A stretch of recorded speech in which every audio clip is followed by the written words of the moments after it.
Hi friends, സാപ്പിയുടെ മലയാളത്തിൻ്റെ ഏറ്റവും പുതിയ വീഡിയോയിലേക്ക് എല്ലാവർക്കും സ്വാഗതം. ഇന്നത്തെ വീഡിയോ OTT അപ്ഡേറ്റുകളാണ്. ഇന്ന് സെപ്റ്റംബർ മാസം 13-ാം തീയതിയാണ്. ഇന്ന് റിലീസ് ചെയ്തിരിക്കുന്ന സിനിമകൾ, OTT റിലീസ് ചെയ്തിരിക്കുന്ന സിനിമകൾ ഏതൊക്കെയെന്നുള്ളതാണ് ഇന്നത്തെ വീഡിയോ നമ്മൾ പരിശോധിക്കാൻ പോകുന്നത്. മൊത്തം 15ഓളം റിലീസുകളാണ്, 16ഓളം റിലീസുകളാണ് ഇന്നൊരു ദിവസം റിലീസ് ചെയ്തിട്ടുള്ളത്. സർപ്രൈസ് റിലീസുകളുണ്ട്. ഏതൊക്കെ സിനിമകളും സീരീസുകളാണ് നമുക്ക്. അതിലൊന്നാമത്തെ സിനിമ മലയാളത്തിലുള്ള സിനിമയാണ്. ബേസിൽ ജോസഫ്, ഗ്രേസ് ആൻ്റണി എന്നിവരൊക്കെ പ്രധാന വേഷം കൈകാര്യം ജീത്തു ജോസഫിൻ്റെ സംവിധാനത്തിൽ പുറത്തിറങ്ങിയ നുണക്കുഴി എന്ന് പറയുന്ന സിനിമയാണ്.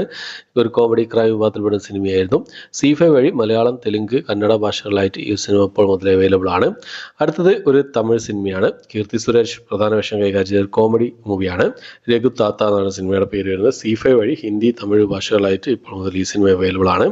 അടുത്തത് ഒരു ഹിന്ദി ത്രില്ലർ മൂവിയാണ്. ബെർലിൻ എന്നാണ് സിനിമയുടെ പേര് വരുന്നത്. ഹിന്ദി ഭാഷയിൽ ഈ ഒരു സിനിമ C5 വഴിയാണ് ഇപ്പോൾ മുതൽ അവൈലബിൾ ആയിട്ടുള്ളത്. അടുത്തൊരു ആക്ഷൻ കോമഡി വിഭാഗത്തിൽപ്പെടുന്ന ഒരു കൊറിയൻ മൂവിയാണ്. ഓഫീസർ ബ്ലാക്ക് ബെൽറ്റ് എന്നാണ് സിനിമയുടെ പേര് വരുന്നത്. നെറ്റ്ഫ്ലിക്സ് വഴി ഈ ഒരു സിനിമ കൊറിയൻ ഭാഷ കൂടാതെ തമിഴ്, തെലുങ്ക്, ഹിന്ദി, ഇംഗ്ലീഷ് ഭാഷകളിലായിട്ട് ഇപ്പോൾ മുതൽ അവൈലബിൾ ആണ്. അടുത്തൊരു ഹിന്ദി ക്രൈം ഡ്രാമ വിഭാഗത്തിൽപ്പെടുന്ന സിനിമയാണ് സെക്ടർ 36 എന്ന സിനിമ.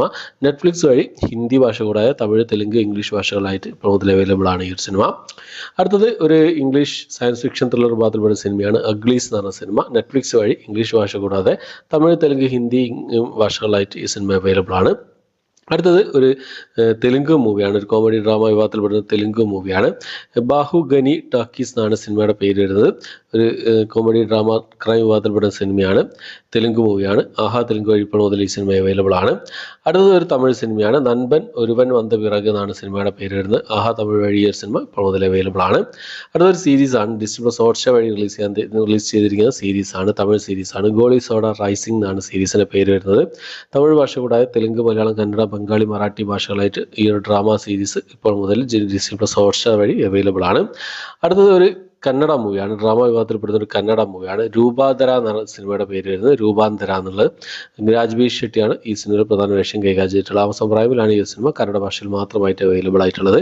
രൂപാന്തര എന്നാണ് സിനിമയുടെ പേര് വരുന്നത്. അടുത്തത് ഒരു ഡാർക്ക് ഫാൻറ്റസി ഹൊറർ ആക്ഷൻ വിഭാഗത്തിൽപ്പെടുന്ന ഒരു ഇംഗ്ലീഷ് മൂവിയാണ്. വൈനോന എർപ്പ് വെങ്കിയൻസ് എന്നാണ് സിനിമയുടെ പേര് വരുന്നത്. ഇംഗ്ലീഷ് ഭാഷയിൽ ഈ സിനിമ ടുബി OTT പ്ലാറ്റ്ഫോം വഴിയാണ് റിലീസ് ചെയ്തിട്ടുള്ളത്. ഓവർസീസിലാണ് അവൈലബിൾ ആയിട്ടുള്ളത്. അടുത്തൊരു കന്നഡ മൂവിയാണ്. ഭീമ എന്നാണ് സിനിമയുടെ പേര് വരുന്നത്. കന്നഡ ഭാഷ കൂടാതെ തമിഴ്, തെലുങ്ക്, മലയാളം ഭാഷകളായിട്ട് ഈ ഒരു ആക്ഷൻ സിനിമ ആമസോൺ പ്രൈമിലാണ് ഇപ്പോൾ മുതൽ അവൈലബിൾ ആയിട്ടുള്ളത്. അടുത്തത് ഒരു ഇംഗ്ലീഷ് ഹൊറർ വിഭാഗത്തിൽപ്പെടുന്ന സിനിമയാണ് ദ ക്രൗ എന്ന് പറഞ്ഞ സിനിമ. ആമസോൺ പ്രൈമിലാണ് ഈ സിനിമ റിലീസ് ചെയ്തിട്ടുള്ളത്. 2 ഓപ്ഷനിലാണ്. ഇന്ത്യക്ക് പുറത്താണ് അവൈലബിൾ ആയിട്ടുള്ളത്. അടുത്തൊരു ഹിന്ദി മൂവിയാണ്. റൊമാൻറ്റിക് ഡ്രാമ ആക്ഷൻ വിഭാഗത്തിൽപ്പെടുന്ന ഒരു ഹിന്ദി മൂവിയാണ്. ഔറോ മേ കഹാൻ തും താ എന്നാണ് സിനിമയുടെ പേര് വരുന്നത്. ഹിന്ദി ഭാഷയിൽ ഈ സിനിമ സർപ്രൈസ് ആയിട്ടാണ് ആമസോൺ പ്രൈമിൽ റിലീസ് ചെയ്തിട്ടുള്ളത്. തബു, അതുപോലെ തന്നെ അജയ് ദേവ്ഗനൊക്കെയാണ് ഈ സിനിമയിൽ പ്രധാന വേഷം കൈകാര്യം ചെയ്തിട്ടുള്ളത്. അടുത്തത് ഒരു ഹൊറർ വിഭാഗത്തിൽപ്പെടുന്ന ഒരു ഇംഗ്ലീഷ് മൂവിയാണ്. Late night with the devil എന്നാണ് സിനിമയുടെ പേര് വരുന്നത്. ഇംഗ്ലീഷ്, ഹിന്ദി ഭാഷകളായിട്ട് ലയൺസ്ഗേറ്റ് പ്ലേ OTT പ്ലാറ്റ്ഫോം വഴിയാണ് ഈ സിനിമ റിലീസ് ചെയ്തിട്ടുള്ളത്. ഇന്നിപ്പോൾ സർപ്രൈസ് ആയിട്ടൊരു തമിഴ് സിനിമ റിലീസ് ചെയ്തു. തങ്കല എന്നാണ് സിനിമയുടെ പേര് വരുന്നത്. ഹിന്ദുസ്ഥാൻ എന്ന OTT പ്ലാറ്റ്ഫോം വഴി, ഓവർസീസ് OTT പ്ലാറ്റ്ഫോം വഴിയാണ് ഈ സിനിമ ലീക്കാക്കപ്പെട്ടിട്ടുള്ളത്. ഓക്കെ, നെറ്റ്ഫ്ലിക്സിൽ 15-ാം തീയതി അല്ലെങ്കിൽ 20-ാം തീയതിയോ ഈ സിനിമ റിലീസ് ചെയ്യുന്നുള്ള അപ്ഡേറ്റുകൾ ഇതിന് മുമ്പേ തന്നെ പുറത്തു വന്നിരുന്നു. നെറ്റ്ഫ്ലിക്സിൽ എന്തായാലും ഈ ആഴ്ച തന്നെ അല്ലെങ്കിൽ അടുത്ത ആഴ്ച ഈ സിനിമ പ്രതീക്ഷിക്കാവുന്നതാണ്. ഓക്കെ, അപ്പോൾ ഇത്രയും സിനിമകളാണ് ഇപ്പോൾ മുതൽ അവൈലബിൾ ആയിട്ടുള്ളത്. സർപ്രൈസ് ആയി റിലീസ് ചെയ്തതും ഒക്കെ ആയിട്ടുള്ളത് ഇത്രയും സിനിമകളും സീരീസുകളാണ്. 16ഓളം സിനിമകളും സീരീസുകളാണ് ഇപ്പോൾ ഇന്ന് റിലീസ് ചെയ്തിട്ടുള്ളത്. ഇനി നമുക്ക് ഏറ്റവും പുതിയതായിട്ട് വന്നിരിക്കുന്ന ഒരു അപ്ഡേറ്റ് നോക്കാം. ജലധാര പമ്പ് സെറ്റ് എന്ന ഒരു മലയാള സിനിമയുടെ അപ്ഡേറ്റ് പലരും കമന്റ് ബോക്സിൽ ചോദിക്കാറുണ്ടായിരുന്നു. ഇപ്പോൾ സിനിമയുടെ ഒഫീഷ്യൽ അപ്ഡേറ്റ് വന്നിരിക്കുകയാണ്. ഉർവശി, ഇന്ദ്രൻസ്, സനുഷ എന്നിവരൊക്കെ പ്രധാന വേഷം കൈകാര്യം ചെയ്ത സിനിമയായിരുന്നു.